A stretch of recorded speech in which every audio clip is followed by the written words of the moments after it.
आपको बता दें कि लोकसभा और राज्यसभा की कार्रवाई भी इन सब के बीच शुरू हो चुकी है। उसकी तस्वीरें हम आपको दिखा रहे हैं, जहां पर सभापति महोदय राज्यसभा में अपनी सीट पर बैठे हुए, वहीं लोकसभा स्पीकर मीरा कुमार भी सदन में आ चुके हैं। और अब सुनते हैं लोकसभा में आकर क्या कुछ चल रहा है। 73rd Amendment Act 1992 on 24th April 1993. This watershed legislation, which transformed Mahatma Gandhi's dream of Gram Swaraj into reality, has brought about a paradigm shift in our democratic polity. Tomorrow we would be completing 2 decades of panchayats receiving constitutional status. This indeed is a momentous occasion in our ongoing endeavours for reinforcing local governance at the grassroots level. Let us rededicate ourselves to further empowering the Panchayati Raj institutions in our country and extend our best wishes to their elected representatives. Question number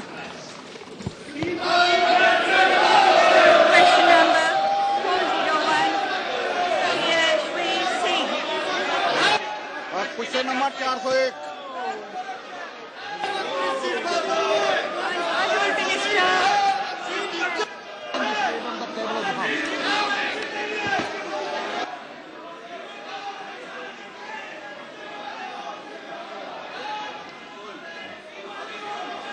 madam,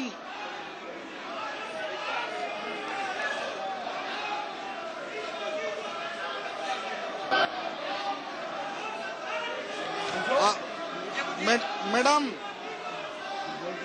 प्रस्तावित खाद्य सुरक्षा bill के संशोधन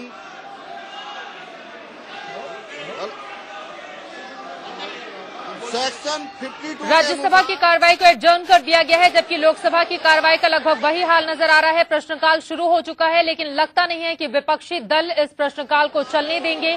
BJP ने सीधे सीधे मांग की है प्रधानमंत्री मनमोहन सिंह इस्तीफा दें। 2G और कोलगेट के मसले पर विपक्ष ने अपना रुख काफी ज्यादा कड़ा कर लिया है, हमलावर। और राज्यसभा की कार्रवाई 12 बजे तक के लिए स्थगित कर दी गई है। सदन की कार्रवाई जैसे ही शुरू हुई, उसके तुरंत बाद विपक्ष ने हंगामा करना शुरू कर दिया और इसी वजह से राज्यसभा की कार्रवाई को सभापति हामिद अंसारी ने दोपहर 12 बजे तक के लिए स्थगित कर दिया। और आपको बता दें, कल भी तकरीबन यही स्थिति देखी गई थी। जैसे ही राज्यसभा की कार्रवाई शुरू हुई थी, अगले 15 मिनट के लिए और उसके बाद अगले आधे घंटे के लिए इस तरह से करते करते, हालांकि 2 बजे के बाद हमने देखा था दिल्ली देवी मामले में चर्चा जरूर शुरू हुई थी, लेकिन आज जैसे ही कार्यवाही शुरू हुई, तुरंत ही विपक्षी दलों ने हंगामा करना शुरू कर दिया। राज्यसभा की कार्रवाई को स्थगित कर दिया गया और यहां पर लोकसभा की कार्रवाई भी स्थगित कर दी गई है। लोकसभा और राज्यसभा की कार्रवाई दोनों ही स्थगित कर दी गई है। संसद में हंगामे के बाद इस कार्रवाई को स्थगित करना पड़ा है। 12 बजे तक के लिए लोकसभा की कार्रवाई को भी स्थगित कर दिया गया है। आपको बता दें, विपक्ष हमलावर है। बीजेपी ने सीधे सीधे कहा है कि जब तक प्रधानमंत्री मनमोहन सिंह खुद इस्तीफा नहीं देते हैं, सदन की कार्यवाही को चलने नहीं दिया जाएगा।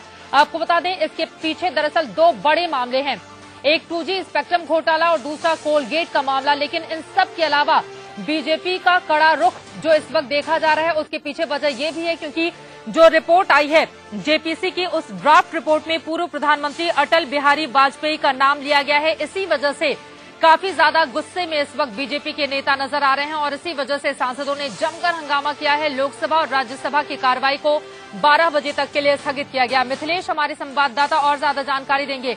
मिथिलेश, सदन की कार्रवाई शुरू होने के पहले ही बीजेपी ने साफ कर दिया था कि वो कार्यवाही को चलने नहीं देंगे और वही स्थिति दोनों ही सदनों में देखी गई।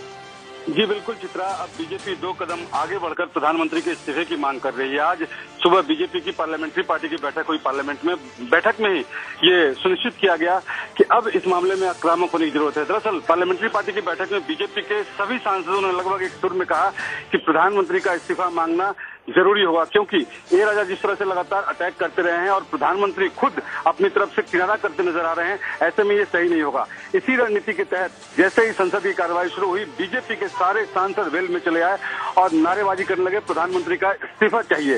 हालांकि खुद पार्लियामेंट्री अफेयर्स मिनिस्टर कमलनाथ ने साफ कर दिया है कि प्रधानमंत्री के इस्तीफे का कोई सवाल ही नहीं उठता है। पिछले 9 साल में अलग अलग मसलों पर बीजेपी ने प्रधानमंत्री का न जाने कितनी बार इस्तीफा मांगा है। बीजेपी को सदन की कार्रवाई चलने देनी चाहिए, लेकिन फिलहाल लगता यही है कि सदन की कार्रवाई आगे भी हंगामेदार रहेगी।